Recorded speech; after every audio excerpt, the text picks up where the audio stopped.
Hello and welcome to this lunchtime working session, which is called Sustainability, What Next? We've heard a huge amount over the last week about sustainability, green, social, what type of governance as well. So we've looked at all areas of ESG, environment, social and governance sustainability. The one thing that's come out of all of this, though, is the need to educate and the need to train and the need for everybody to work together. And with me to discuss how we bring all of that together in a framework that enables trade and business, international business to flourish, are Caroline-Stockmann, who is the Chief Executive of the Association of Corporate Treasurers, welcome, Sanjay Tiwari, who was formerly at Maersk and is the founder and CEO of 21st Century Education, which is an education platform to allow logistics and trade professionals to become more educated in matters around trade. And then also delighted to welcome Liliane Munezero well, Liliane anyway. My mouth is not working because it's been talking all morning, from WidEnergy Africa, who hasn't actually managed to get in just yet, but we are hoping she will join us very, very shortly. I'm going to start this by saying there are huge gaps, I think, from COP26. If you look at what's happened over the last couple of weeks, the consequences for business of a shift in trade finance towards a more sustainability focused offering means that there's a lot we need to do, and those gaps haven't really been talked about. We need to think about not just the green side, not just the social side, but how we actually bring everyone together, how we educate people, and what we have to do immediately to make the difference and change things for the better. So Caroline, I'm going to start with you. From the perspective of larger businesses and those are the types of organisations that are in your framework, how much of a challenge is this going to be in terms of greater supply chain scrutiny, the need to move to net zero, and so on? There's going to be a lot more compliance, isn't there? Absolutely. And just to set it into context as well, I think it's fascinating when we look back over the last couple of years, the impact that the pandemic has also had on things. Because I know at the outset, I was thinking ESG, which we were very much educating our treasurers on, and they were educating us, those who are really advanced. It was quite a slow burn previously. And then we saw acceleration through the pandemic, whereas I had thought people probably say we're too busy with other things for it. It's interesting because I think there was a greater awareness, and I'll come back to that, the stakeholder importance here. There's greater awareness from the general public in environmental matters, which have obviously come in there. But you'd also have had some interesting things going on. So on the one hand, protectionism, and on the other hand, businesses, supply chains looking at actually maybe we need to diversify further, because we need to be more resilient in the future. So there's a few other dynamics going on that I think it's just worth keeping in the background when we're thinking about large businesses. But I think you're right, in essence, businesses can't afford to wait for laws to change. And politicians, we were just having a lunchtime chat on this topic yesterday with Fitch and several of our treasurers. And we were talking again about the politicians and which direction they go in, and some of the disappointment as to what has come out of COP26. But they will often work against progress in the areas that we're considering. So, and some might be legitimate concerns because of inequalities in countries that they need to get over, but others are pure kind of politics in terms of winning the vote rather than necessarily doing the right thing. So, like many problems, I think the answer is going to be in people and in their behaviours and personal influences. And some will be in data. And I think businesses are able to drive that most effectively. I think businesses are probably the solution. So that's something I believe quite strongly in. And I think to be able to move to net zero, a company, it's got to understand its current impact, and then that all centers around data, so that you can then have an action plan that will actually work. And this data, some of it's never been looked at before or never been recorded. So when you're looking at upstream and downstream supply chains, I think different sectors will have different input and impact. So, you know, it's complex because they're all coming from slightly different places, really. And then it's very difficult to have a framework that works for everyone. When we talk to our treasurers, you know, it's always the case that there are differences and often a different set of issues and challenges for a particular company. If you look across the sectors, it's fairly obvious. I was talking with a you know, tobacco company this morning, and then yesterday talking with, you know, a renewables company and you know, a recruitment company, and they're all coming, you know, from very, very different places. No two are alike. And within all this as well, when we look at the social modern slavery, this is becoming, people are becoming more aware, but many people are really not aware of what's happening in their supply chains in terms of the modern slavery that's going on. I mean, the Slavery Act was I noticed a bell ringing board in a church the other day, you know, celebrating 200 years of the Act, and that was in the early 2000s. And where we now are experiencing, you know, people are still experiencing slavery. So that's also something that people need to understand the data.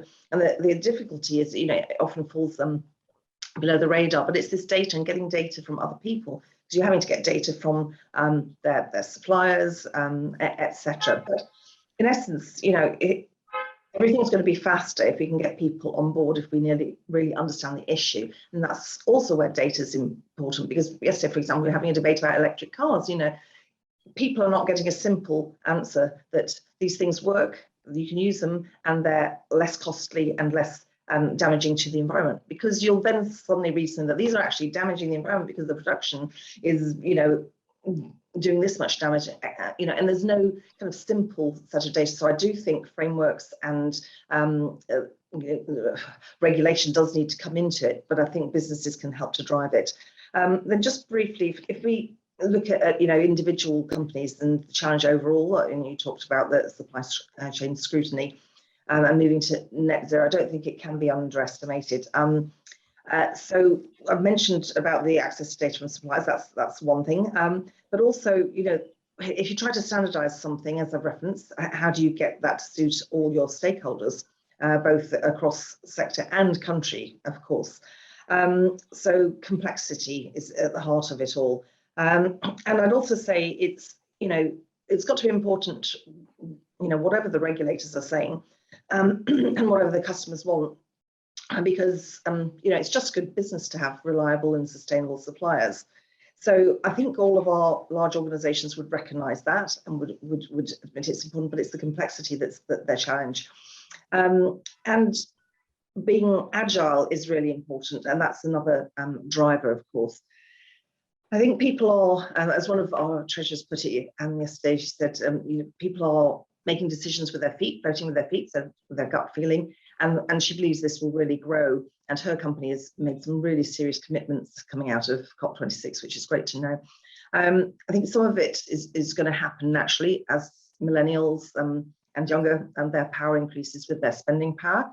I think there'll be demand also from investors, suppliers, and even from banks. And all of those are, you know, key stakeholders for large companies as well as small.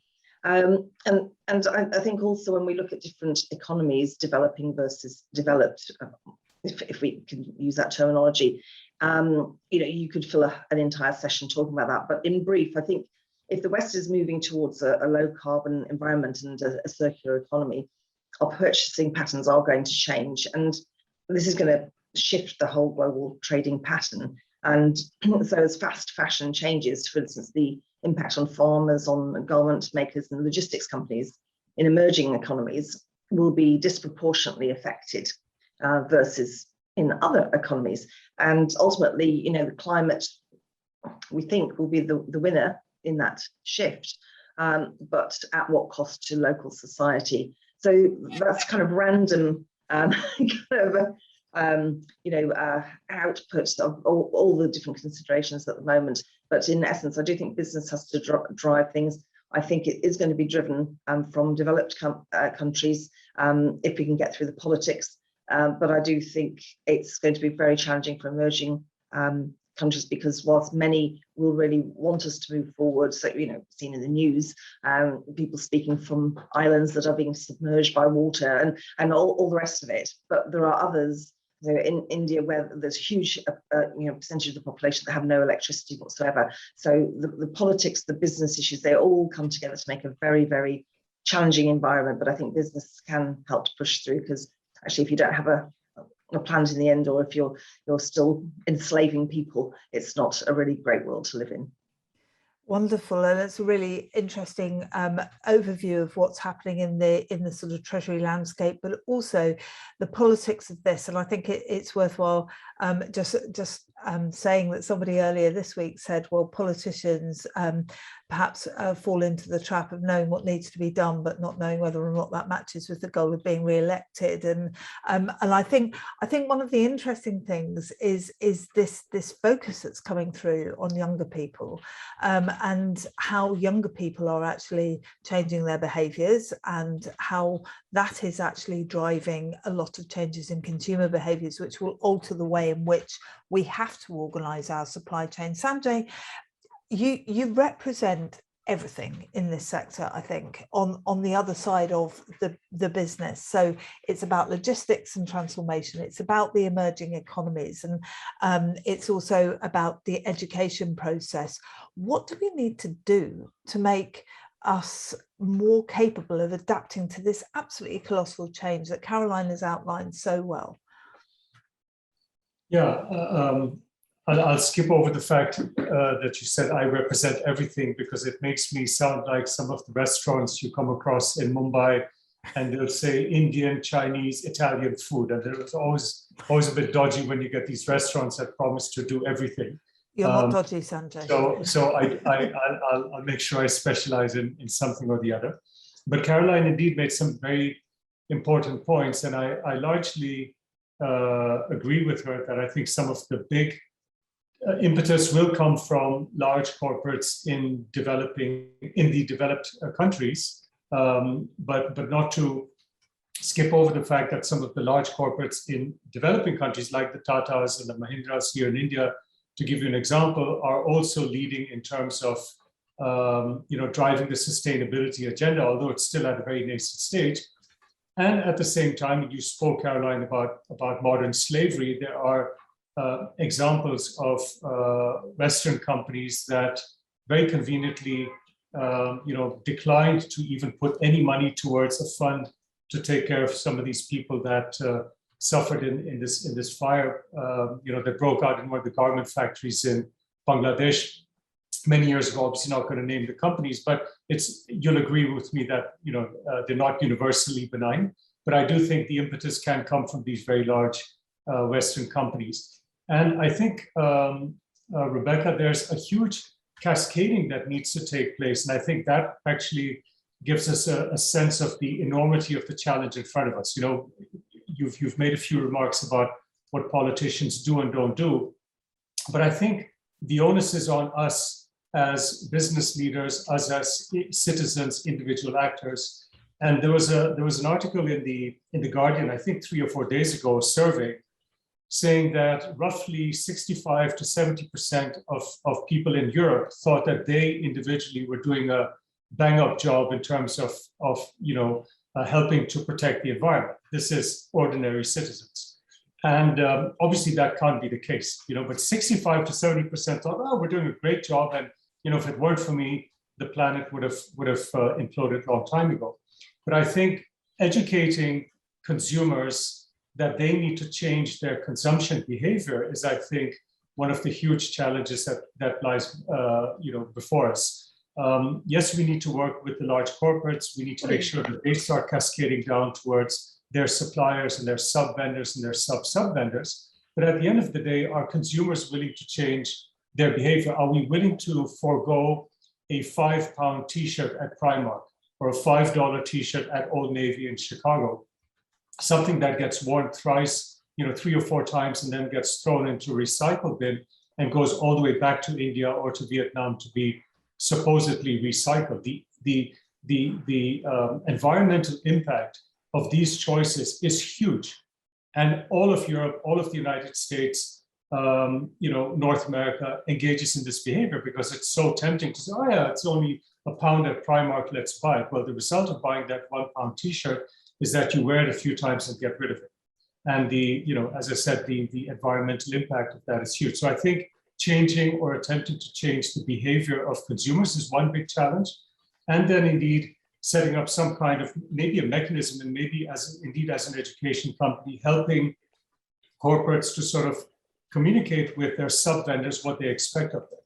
And I think in that sense, in emerging economies, we still have a very, very, very long way to go, very long way to go. Where Tatas are taking the lead in some areas, some of India's chemical plants are taking the lead. Mahindras are as an automotive company. I think there's a very long way to go with vendors and sub-vendors, etc. How do they treat their recycled material? How do they treat their emissions? How do they treat oil and effluents? Do they just release them into the Ganges? Well, the answer is yes, they do.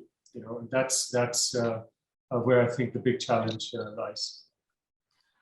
I think this element of sort of the emerging economy perspective on this is really important, because it kind of joins up what Caroline has said about the big global picture with what's happening at the other end of the markets and the other end of supply chains, and the need to become sustainable. I'd like to bring Liliane in. Welcome, and fantastic to see you, because Liliane's business is really interesting. So it's run by women to enable energy, that last mile of energy, to get to communities that really need it. So the business model itself is a sustainable one. But the interesting thing is that Africa and the African Continent Free Trade Area has obvious considerations that are even beyond the emerging economy one. It's about building infrastructures. It's about making sure that the policymakers, the heads of state, are actually implementing the right legal reforms. And we haven't really, unfortunately, had as much focus on Africa during the course of the event as I would have liked to, because that particular set of problems is almost showing the way about how to make trade sustainable, how to make business sustainable. Liliane, I don't know whether you want to give an introduction to yourself and just talk about this from an African perspective. Yes, thank you. You've introduced what I am. I'm in Zambia, in Africa currently. We are in business of renewable energy, and we provide solar solutions to the off-grid energy. Basically, this is where our S comes in. We are social, for profit, and maybe we'll get to talk about how this S is usually ignored or not really talked about more. But to come back to the whole value chain that Sanjay was talking about, if I bring it to the African level to where I am, from where I stand, I could talk about the difficulties that come with the financial instability, the financial volatility, and especially after COVID. Most of the companies that into renewable energy, they do not produce the products that we sell. They usually come from China, or mostly come from China. I would give you an example of our products that we provide to the rural area, which is really to the bottom of the pyramid. It's gonna cost us right now, after COVID, it's gonna cost us 3 times to ship the products to the country. And obviously, if you put in the cost, it's gonna end up being charged to the end customer, and there goes the sustainability, there goes the social impact of it. So that's maybe one point I would like to raise. And what do we do next? How do we tackle this? Do we completely ignore that this cannot be sustainable because of the cost involved? Another point that I would maybe like to make is, again, in the setup where I am, is, for example, the issue of e-waste management. Just we've been producing and selling products that are in the market to customers that usually cannot read or write, that we need to understand why should they dispose of these products properly, or how do they do it? In most cases, the company will have to, like currently in Zambia, we do not have a proper e-waste facility. What happens to the products? Where do you take them after the end life? It's still early in the stage, the business is pretty new, but it will come a time where we have to think about what do we do next. Usually the companies will have to collect the products and ship them to the nearest e-waste facility, which for example would be in South Africa. You're going to have a company that will carry the cost of shipping some products that are no longer of any use for them. There's no economic benefit out of it, or ship them back to China, to the producer, to the manufacturer. And you have to wonder, how can we manage this better, at least for the time being, where the regulations or the companies or the suppliers are not bound to implement the regulations that would include the way of protecting the climate, you know. So maybe more humanitarian projects, more DFIs taking into account of the funds, specific funds for that issue. A massive amount there, and it just shows the spectrum that we have in this panel. So right the way from corporate treasurers, you know, in the developed world, through logistics, supply chains, and educating people, and you know, the Asian markets, through to what's actually happening on the ground in some of the frontier markets, particularly Zambia. And I think the thing that joins it all up and joins everything up in a way is the supply chain and the logistics element to all of that. And I would encourage everybody who's in the session to ask questions, because this is a working lunch, so we want to create some interactivity. So do stick questions in the chat. But Sanjay, I think it's how do we make that that logistics and supply chain work so that it can get products, services and energy to rural communities who are, as Liliane says, off the grid? How can we actually make that work right the way up to the corporate treasurers in developed nations? How do we create that sort of, if you like, almost circular economy so that everybody is learning from everybody else? What's the role of logistics and supply chains in that? Right.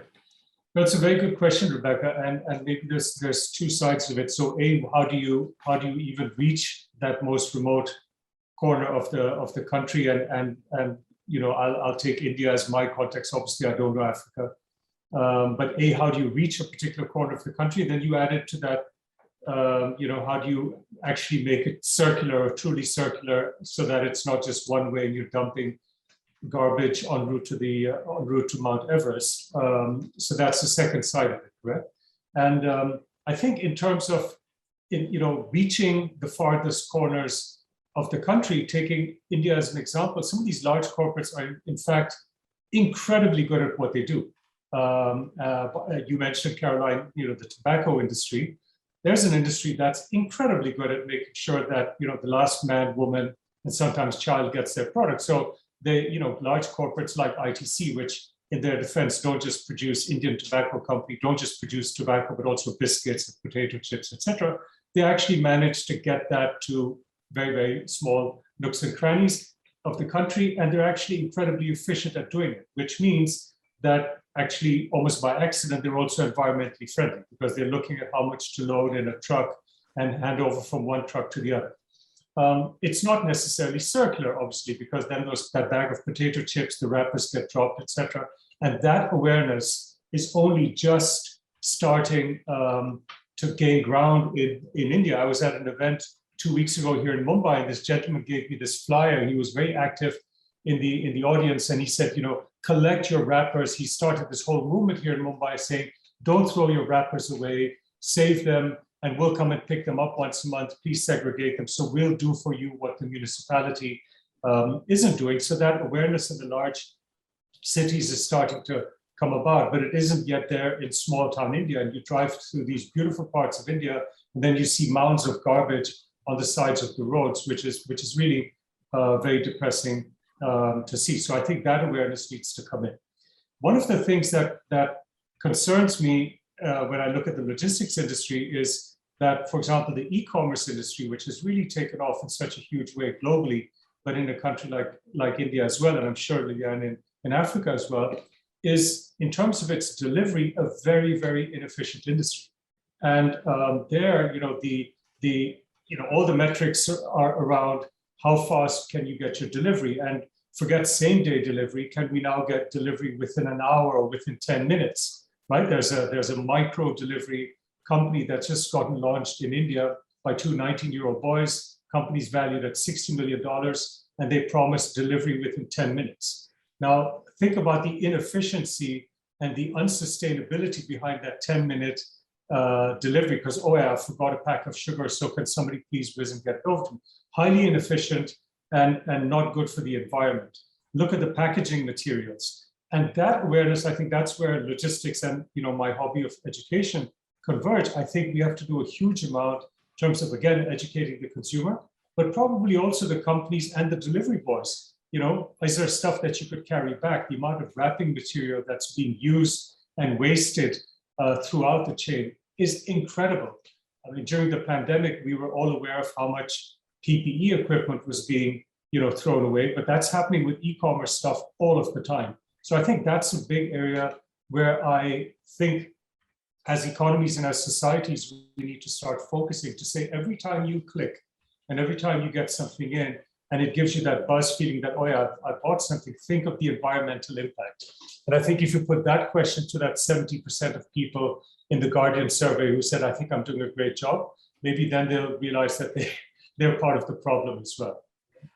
Sanjay, I think that's really interesting, because I was chatting to someone probably about 6 months ago during the pandemic, and I said, what really bothers me is that we're all totally reliant on e-commerce at the moment. We're all having our stuff delivered to us, and you do that thing on Amazon, you go, oh, I've forgotten to buy myself this, I've forgotten to buy myself that, and it all gets delivered separately. And I said to this guy, look at what we're actually doing in terms of sustainability with that particular issue.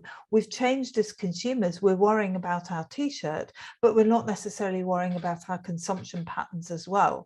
And that, in a way, not only does it do damage to the environment, but it will also do damage to our S in ESG as well, won't it, Liliane? Because it'll make more people more dependent on that sort of almost quick, fast labor that can do something very cheaply, very quickly, because that's how you create that efficiency of getting something to the end of the off the grid supply chain. So what do you do about that, Liliane?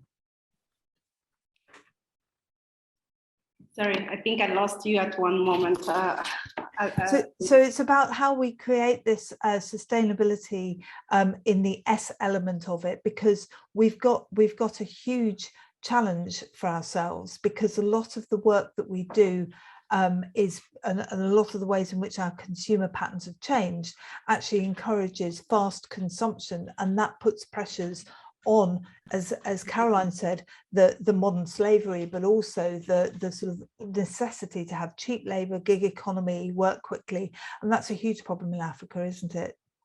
Yes, it is, and that comes back again to the educate that we all need, and that needs to see everybody's involvement, and maybe eventually policies being imposed or regulations, all that into place to make sure that we are able to have some sort of framework we are working with. So Caroline, I'm going to come back to you on the regulation front, because you mentioned this at the beginning, and there's a lot of carrots that we can use. We can use the logistics supply chain to help people, to make things more, to make things cheaper if things are being done in a sustainable way. But this regulation thing is very important. And in all the time I have been looking at businesses and working with businesses, and it's a lot longer than I care to remember, but in all of that time, people have always said regulation bad, free market's good, let's get going, let's do what we want and get all the bureaucracy and administration off our back. Suddenly, the treasurers, the corporates, the campaigners, the banks, everybody is saying we need regulation. So we need that stick. How's that playing with your members? Well, I think people often do need sticks, but sticks don't always last, so there is leadership. So then that comes back to the education point. And just very briefly reflecting on what the others were saying, we were having this debate again at the round table yesterday about that whole packaging thing and delivery. And now I am running down to the shop at the end of the day quickly, rather than being tempted to order on Amazon as I had been doing over the last couple of years. But it was really interesting to hear from Waitrose, because so they're a UK supermarket and they're very big on sustainability. They've won awards. They're trying to reduce their packaging. They're very much sustainable in terms of their fish and their meat and so on. But he was saying, surprisingly to me, they're only 5% of the UK market. So how do you shift people over to buy something that's slightly more expensive? And the other thing, they'll have local fruit, so they won't be flying fruit from all around the world, because we've got into this thing that, here in the UK, we can have a papaya anytime we like, it's just ridiculous, and so eating seasonally, but it then all comes back to that education point. And I found, through people like, being a customer of someone like Waitrose, when I'm getting messages from them, it's making me more aware. So I think that's really important. But people tend to, as you said, there's 65%, whatever, they think they're doing something, but they also give up easily and say, well, I can't make any impact. 30 some years ago, I decided for sustainability reasons to give up eating meat. And I'm sure if you calculated over 30 some years, where you can grow 7 pounds of grain for 1 pound of meat, you could calculate that. So I think it's very much tied in to behaviours, but then regulation. So if we look, and again, yesterday the lunch was hosted jointly with Fitch. If you look at some of the frameworks there, so an organisation that needs a credit rating, that they are going to be swayed by what the rating agencies are doing and what they're looking at and what their framework is. So that's really, really important for them. So the work that's being done there is fantastic, because there's a focus there that really does bring results. But it's got to also be in the hearts and minds of people as the right thing to do, I think. Otherwise, they find ways around. And you get all this greenwashing, you get people, trying to find ways around. And I know, as being a judge of the Investor Relation Awards, you'll see people coming in for an ESG award and they'll pick one element of it.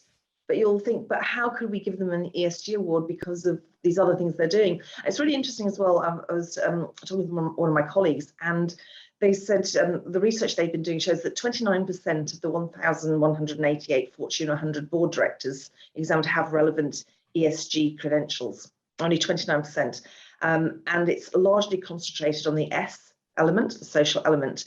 21% of directors have relevant S experience, but only 6% have governance and 6% environmental experience. And so although it is closely related to regulation, I say governance, but it is very different as well. But if you just look at that, the boards, what's the focus of the boards and what do they know? So the question to me would be, don't they need educating as well? So that would be on the regulation front. I think I'd really look to credit rating agencies, but they will only deal with the large organizations. And I think then the rest of it comes back to education. And I think larger companies can help smaller. I think larger demographics can help smaller with funding and education. But then there's some great ideas coming out from very small economies. And if you look at the Earthshot Awards, just back to Sanjay's point about waste and so on, one of the awards this year was won by Milan City for what they're doing. And then if you look across the other contestants, the one they were, I think, all from what you could say are developing or semi-developing countries with interesting ideas, or if not that, they were young people, what I would call young people. There's something very interesting here, and there's a question in the chat about related to regulation, which I think ties into what Sanjay and Liliane have been saying about emerging economies, but also what we've all been saying about consumers and changing behaviours. So would a high carbon tax be a possible solution? Is carbon taxation a way of making companies like Amazon think seriously about their delivery policies and think seriously about how they package stuff up? Would it make them more CO2 efficient?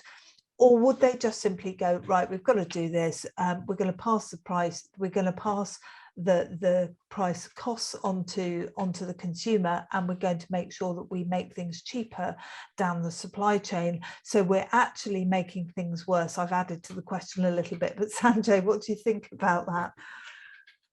Yeah, and I think it's a very good question, and I think it is definitely something. I think its time will come, and sooner, hopefully, rather than later, because at the end, that tax will get passed down. There's, of course, you're right that to an extent, a supplier in a particular part of the country or the world may still get squeezed even further to compensate for that tax. But I think there's no way that that tax can go unnoticed by us as consumers. I think we have to become aware of the environmental impact of our behavior. You know, one of my colleagues in the Netherlands said this 3 years ago, and he lives in a small town outside of Amsterdam, and he said, Sanjay, at 8 in the morning, there's 3 or 4 of these very large lorries back to back in my little street in Amstelveen, all carrying e-commerce shipments. Now, from a freight delivery point of view, that's incredibly inefficient, because in the old days in logistics, we would have loaded that truck up to the, make sure it's completely full, you're getting full utilization. But now with e-commerce, it's so subsidized because of cheap capital and people willing to pay.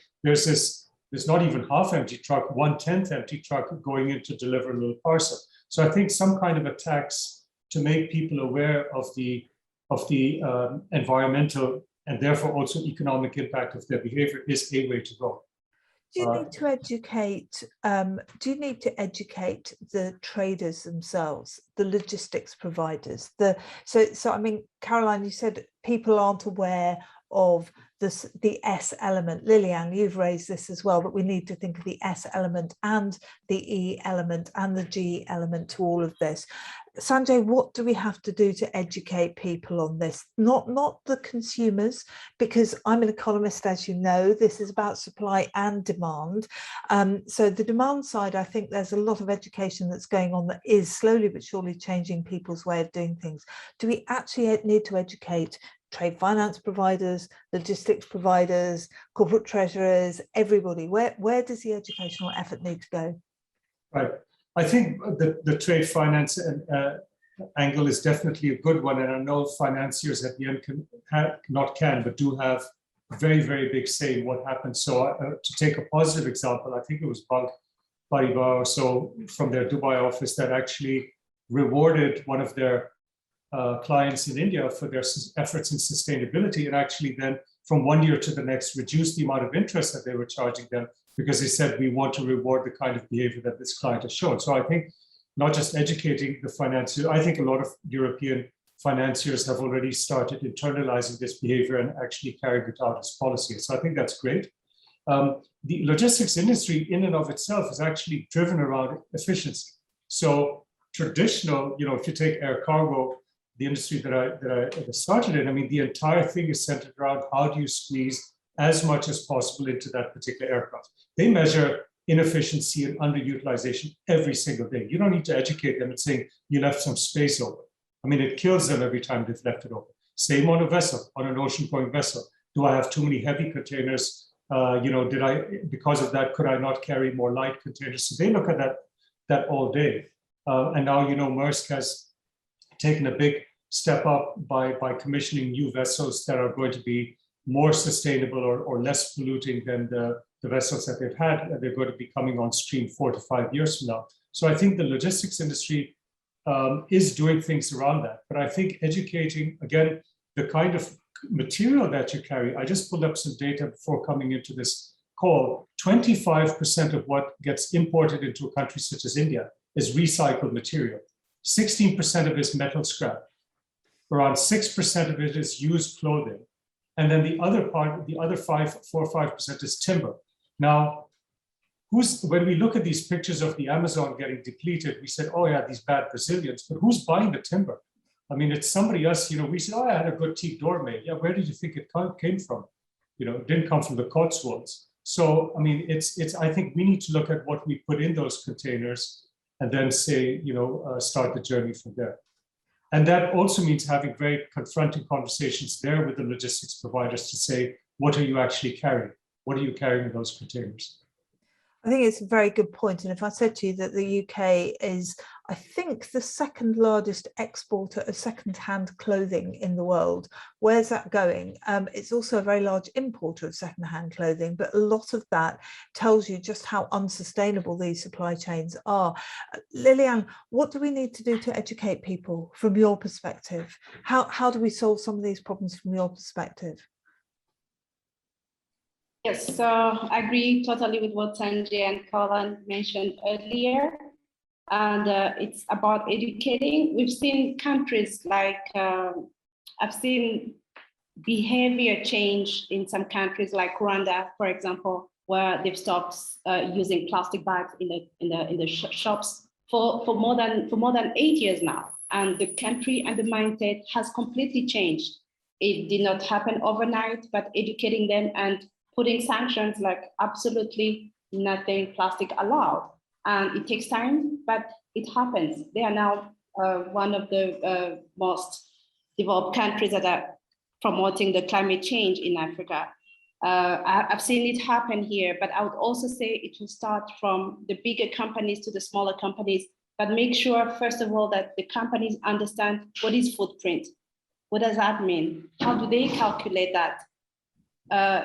What do they start from? Most countries would need that, but they are not there yet. There are no policies that talk about it. There's absolutely nothing. And if we could start from there and then build on that from the smaller companies, creating the policies, and eventually having the regulation, as Caroline mentioned, or having incentives, as Sanjay was talking about, having incentives to those companies that are promoting or going forward with the climate change incentives for the company. I think that is where we should start before we get the regulation on a higher level.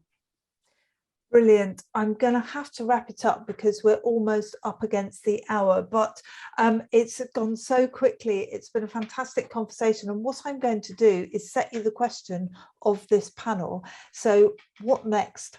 What will we be, each of you, 30 seconds, please, on what happens next? What are we going to be talking about in a year's time? What do we have to do to get there? Because this is the final wrap up, your opportunity to say what needs to happen next. Caroline, do you want to start?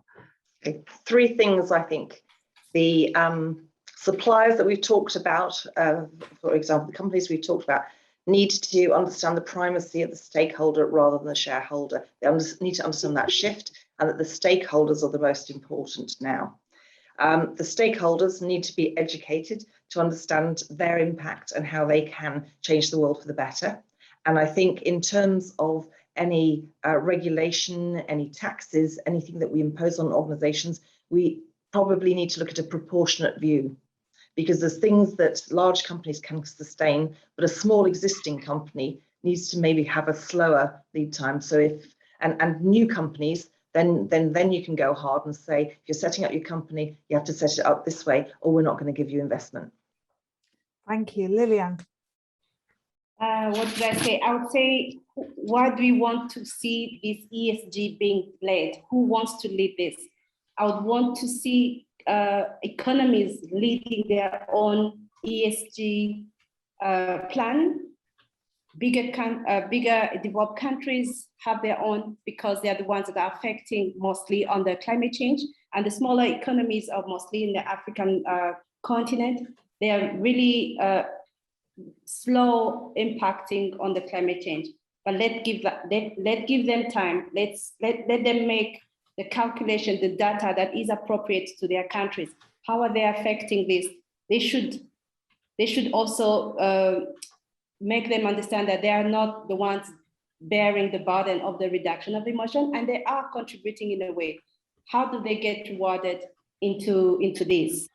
Let's involve them, let them be part of this, but knowing that their involvement is at a slower rate compared to the developed countries. And let's see how this, where this takes us.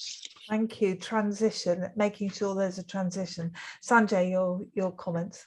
Yeah, fully agree with what Caroline and Liliane just said. And I really thought this was a great discussion. For me, the takeaway is, I mean, thinking about what I could do, we could do here. If I could get 100 Indian companies, the large Indian companies, to actually say, how are you going to cascade these ESG standards, however ill-defined and opaque they may be, but how can you start cascading those down to your employees and to your sub-suppliers? Given that I'm in the education business, I think if we can achieve that a year from now, make a start, that would be huge. So that's what I intend to do about it. Thank you. All of us are there. We're all acting. We all want to make a difference. And we've all got some quite clear targets. Caroline's just put the Earthshot Prize into the chat. Do take a look at that. Thank you very much indeed. For me, the big takeaway is this is all, again, a collaborative effort. We all need to take action. We also need to understand that it's going to take a long time. So to end on Liliane's point, which is that we have to understand that some parts of the world are not going to be able to do this tomorrow. It's going to take some time to adapt. Just to wrap up, thank you hugely to Caroline, Sanjay and Liliane. Been an absolute pleasure talking to you, and please stay on the line. We're going to cut off for a minute, but there is a final fireside chat. The last word is going to Daniel Schmunt, who is the head of trade finance and lending at Deutsche Bank globally. So he is giving us his views on how, and I a little bit of a spoiler, but it's a fantastic and very different interview. So I would urge everybody to stay on. Just bear with us while we switch the technology over to a pre-record. But thank you very much indeed to all of you. Please stay with us. Thank you. Thank you. Thank you.